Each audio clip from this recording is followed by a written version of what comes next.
E aí pessoal, eu sou o Luiz Henrique, esse é mais um conteúdo da página O Cidadão Contábil.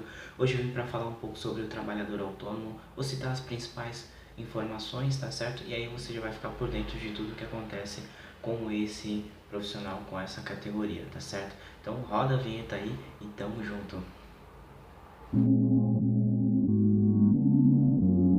Bom pessoal, sobre o trabalhador autônomo, ele é, como o próprio nome diz, independente aí com relação a uma empresa, tá certo? Com relação a essa questão da prestação do serviço, ele é contratado tanto por uma pessoa física quanto por uma pessoa jurídica e após esse contrato tem algumas regras que vão acontecer que você vai ficar por dentro agora, tá certo? Eu vou separar em três partes, que são as características do trabalhador autônomo, os direitos do trabalhador autônomo e a última parte seria as contribuições, o que a gente pode imaginar como contribuições aí do trabalhador autônomo para o governo, tá certo? Então a gente pode começar com as características com relação a esse trabalhador autônomo, seria nesse caso essa independência e a não habitualidade. Então ele não pode ter a habitualidade dentro da empresa. Ele tem lá um prazo para prestar o serviço e tem lá a questão da qualidade do serviço que ele vai ter que executar, e aí dentro desse período ele estabelece esse acordo com o solicitante, tá certo? Que é o contratante do serviço do trabalhador autônomo. Existe essa situação onde o trabalhador autônomo ele recebe o valor do serviço e ele vai arcar com o lucro ou prejuízo desse serviço. Então é importante analisar que essa é a responsabilidade do trabalhador autônomo, ele assume os riscos da atividade, tá certo? Existe mais uma característica também do trabalhador autônomo que é sobre as normas de uma empresa de natureza técnica ou de natureza disciplinar que não fazem parte do trabalhador autônomo. Então ele está seguindo um outro caminho e a empresa segue essas normas para os funcionários da empresa e não para o funcionário, não para o trabalhador autônomo nesse caso, tá certo? Então tem um funcionário dentro da empresa CLT que vai seguir as regras nesse padrão, tá certo?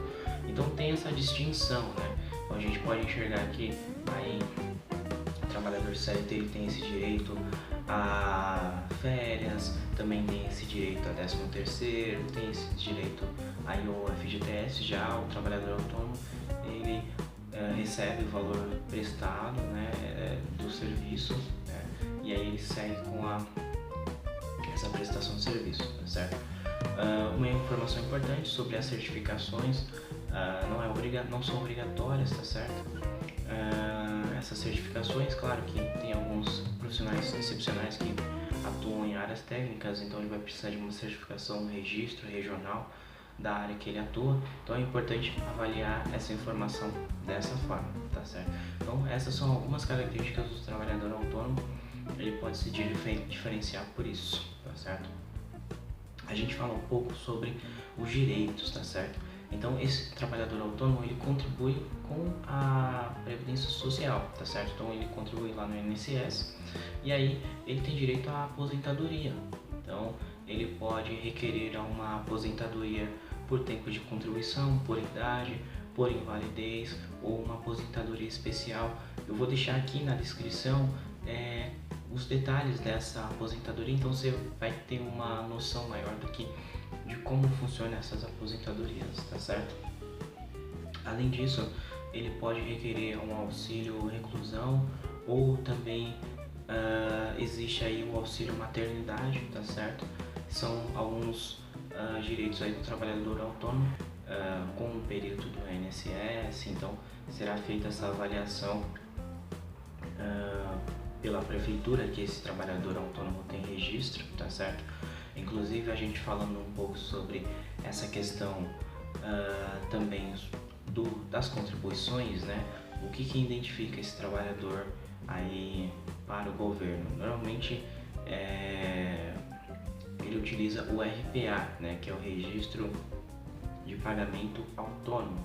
Então esse registro é como se fosse um recibo que certifica o trabalhador autônomo oficialmente, né? Então ele está legalizado, ele não está informal nesse caso. Então, quando ele tem um RPA, ele está formalizado na hora de apresentar os rendimentos dele para o governo.